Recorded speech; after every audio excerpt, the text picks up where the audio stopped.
Hey, I'm Steven and this is Solving the Money Problem. If you're new, welcome. If you're not, welcome back. So in this video, we're discussing Lucid Motors due to popular demand. I've read thousands of comments from you guys and girls in the last few months and I've seen this name come up over and over and over. So in this video, I'm going to react to a few clips from a recent CNBC piece regarding Lucid Motors, add my thoughts and opinions where I think it's relevant. So let's get into the video. But first, hey guys, if you live in the US and would like up to 2 free stocks valued up to $1,600 each, use the link in the description to WeBull and deposit $100 in your account. Each of these stocks will be a minimum of $8 in value. So if you suck at math, that is a 16% ROI on $100. Not bad. And if you're in Australia, the UK or New Zealand, you can get a free stock with stake also using the link in the description. Let's get back to it. This is about far more than just Lucid Air. We're creating a brand, the Lucid brand. And we have to compete with other brands which are very prestigious and have existed for, in many instances, over 100 years. We have Tesla as the prime example of a startup that was successful. We've also seen a lot of failures. Now that is an understatement and a half. Name another US automotive manufacturer who started up in the past 100 years and also managed to get to volume production on their vehicles and hasn't gone bankrupt. Ready? Your time starts now. That was a trick question. There isn't one. Lucid is one of many electric vehicle startups that have popped up over the last 5-10 years, but they're a little bit different from a lot of them. Peter Rawlinson has been around the industry for quite some time, including a stint at Tesla. He's got the expertise that a lot of the other companies don't have for entering the space. The chief engineer was also a former Tesla employee in addition to Peter. Not only do they have automotive experience, but they have EV automotive experience. Lucid was started in 2007 as Ativa, with a focus on being an EV supplier. Ativa had significant knowledge of cell technology and of battery management software and the electronics that you need to manage battery systems. We're the standard battery supplier for the World Championship Electric Racing Series. And that battery technology, which is entirely done in-house, branded under our Ativa brand, was really the proof point which validated our technology. Through that, Lucid has actually learned a lot about design and performance of high-performance battery packs. We put a lot of that knowledge into the Lucid Air, so that's why we are claiming it's race-proven, because it really is.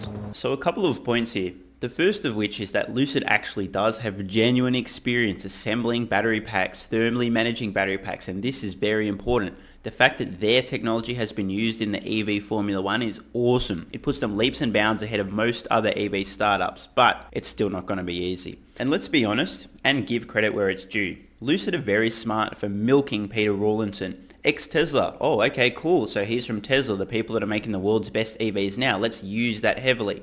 Plus, I mean, if we're being real, Peter's prim and proper accent, his presentation, his style, his manner, it is the perfect fit for the luxury high-end market that they're currently targeting. Well played, Lucid. While the company has been driven by a bold vision, financing it has been a challenge. In 2018, Lucid raised $1 billion from the Saudi Wealth Fund. We were able to show the first prototype of Lucid Air back in late 2016, and then we had a hiatus securing the right funding. I can't help but laugh at the way that this has been articulated now. Look, I could be imagining things here, but it kind of sounds to me like that was one of those we nearly ran out of money and went bankrupt moments, hence the hiatus, trying to desperately secure funding, which finally they did. For now. Lucid did have some trouble finding funding, and they've had a lot of different ownership kind of investments and stakes. They seem to be on the right track now with the wealth fund investment. Might be enough to get them to market.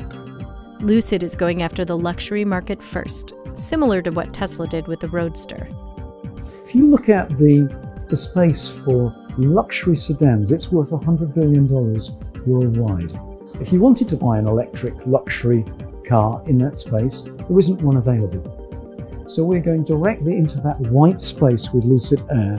One of the criticisms of Tesla has been, while the Model S and the Model X were certainly priced in competition with like Mercedes-Benz and BMW and Audi, they never really felt like luxury vehicles. The Lucid Air, in contrast, they're at least targeting having a level of luxury and premium feel that you would expect at a price point of over $100,000. From a business point of view, this is definitely the play in my opinion as far as entering the EV space. Start with a luxury/premium product, high price, low volume, high margins, drive your costs down, drive your prices down, eventually scale to meet a wider mass market audience. Although Tesla did have a slightly different approach, their goal was absolute value, and sure, that carried with it a premium price tag, but Tesla wasn't targeting the buyer who desperately needs unicorn tears to flow through their HVAC system, or to have a dashboard that's made out of petrified whale balls because, that's the finish that they really desire, okay? Tesla was never aiming for that market. They had to price at a premium price point, but it wasn't about the stitching or the leather. It wasn't about any of that stuff. It was about the functionality and the value of the product.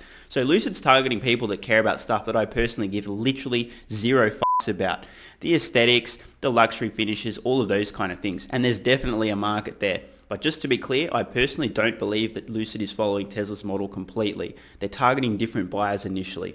Whether or not that brand carries down, whether that even allows them to move into the more mass market, who knows? I mean, can you guys imagine a mass market Rolls-Royce or a Bentley? Range is one of the standout features of the Air. Tesla's Model S leads the industry with a range of 402 miles, while other manufacturers can be anywhere from 100 to 250 miles per charge. The Lucid Air is expected to have a range of 517 miles, and Elon Musk recently unveiled the Model S Plaid, which Tesla claims has a range of over 520 miles per charge. In the electric vehicle space, the name of the game is efficiency and range. That efficiency race will lead to the $25,000 EV. Now, I've got to hand it to Lucid. The specs on the Lucid Air are very impressive, especially range and acceleration, but they should be. For that price point, you would expect extremely good performance, the ability to use lighter materials to get more range because you've got less weight, those kind of things as well. So Lucid are impressive in terms of specs, but they should be. The real question is, why aren't any of the legacy automakers able to touch Tesla or touch Lucid on specs? We're starting with the Dream Edition Lucid Air at $169,000. We'll bring Air down to a price point below $80,000 in 2022. I would love to be making a more affordable car right now. We just can't do that as a new company. But we can start with a high-end product with a modest factory and gradually move to a more affordable segment of the market. Tesla is the best reference in the market, and it took a while for it to become profitable. If you look at Tesla's ramp-up curve for production, it's not easy. And things have gone wrong. Things have not been on time. They've been off by months, if not years. If Lucid can actually execute better as a business, then there is a strong potential for them to succeed where Tesla struggled with that. They don't have the advantage of something like Rivian does, and that is the backing of Ford Motor Company as well as Amazon. The next 6 months are going to be super challenging, and that's why I approach this with humility. We'll start production proper in spring of 21. And then we build the SUV, Project Gravity, and I hope to get that into Casa Grande in 23. It's worth taking a pause here and just letting this all sink in, because ramping to volume production on this Lucid Air is going to be the most challenging thing Lucid have ever done. And it's not going to be the only challenge they face, but it is the most important hurdle. If they can't overcome this, if they can't ramp their first product, they're fucked. In a few years' time, that will be good for nearly 400,000 units a year.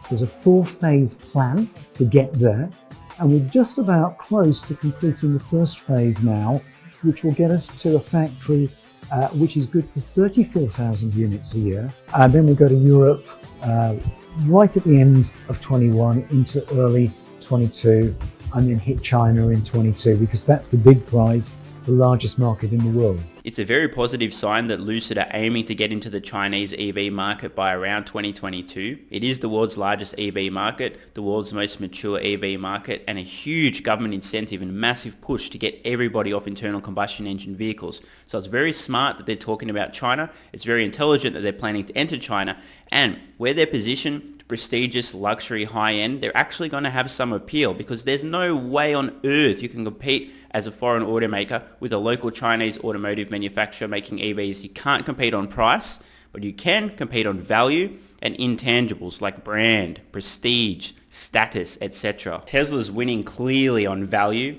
Irrespective of the price, for the same money you cannot get a better value product. Period. Lucid's approach at this stage is going to be a little bit more intangible, going for that prestigious high-end luxury status symbol initially. Who knows what they'll do over the longer term as they try to reach mass production of a more affordable vehicle, but for now this is a really smart strategy for Lucid. I hope they can pull it off.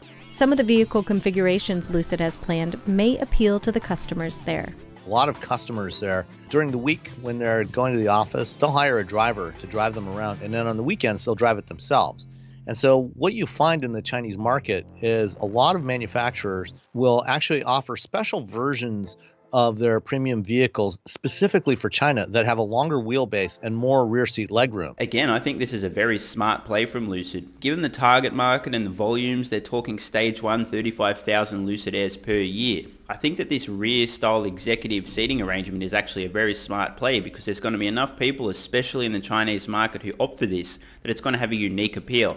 Great performance, great range, high-end, luxury, and you have this awesome seating so you can have somebody drive you around while you do your super important work like, I don't know, editing YouTube videos. No doubt, Lucid will have to contend with Tesla. Elon Musk has cemented the brand and a loyal fan base in the world of electric vehicles. And in the US, Tesla made up about 80% of electric car sales in 2020 so far. Investor interest seems extremely high in electric vehicle startups like Lucid.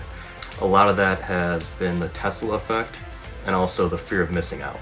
This is an incredibly important point. Due to the success of Tesla, against all odds, defying everybody's expectation and succeeding in accelerating the world's transition to sustainable energy, there's now scope and scale for others to enter the space with far less skeptical investors. It was only a year or so ago that most people thought Tesla was doomed and headed for imminent bankruptcy. That is, except for the investors who actually did their homework. What a difference a year makes. Now there is an incredible amount of dumb money out in the marketplace, desperately trying to find the next Tesla. Meanwhile, I'm personally still buying Tesla stock, long-term investment horizon. I think that they're going to win the decade, irrespective of who else pops up between now and then.